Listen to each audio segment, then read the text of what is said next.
The UAW and the big three automakers spent the day trying to come to an agreement. Yesterday, union members walked out at 3 plants in Missouri, Ohio, and Michigan.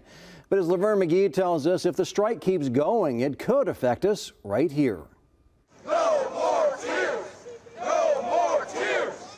If today's auto industry negotiations are unsuccessful, UAW members say they will continue their strike. Nearly 13,000 United Auto Worker members went on strike Friday after they failed to reach an agreement with Ford, General Motors, and Stellantis. Yesterday, some of them marched and rallied in Detroit, Michigan. The union has put the brakes on production at 3 plants producing the Ford Bronco, Jeep Wrangler, and Chevrolet Colorado, among other popular vehicles. UAW President Shawn Fain says corporate greed is to blame. They've had a decade of excessive profits, $250 billion in profits, and our members have fallen further and further behind. The strike may be in the U.S., but members of the auto industry here are keeping a close eye on it. Queenston Automotive Group in Hamilton held a car show today with both gas and electric vehicles. They say right now they have good inventory, but there are other concerns. Is the current strike going to affect the industry here? It definitely will. We'll see a number of back-ordered parts and delays on there, but hopefully they get that rectified and we'll be back on the road.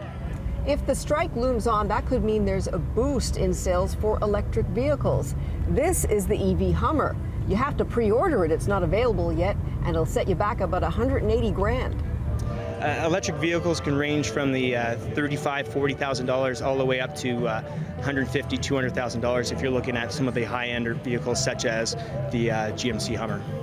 Among several items, the UAW is demanding a 40% hourly wage increase, a 32-hour work week, a return to traditional pensions, and the restoration of cost of living adjustments.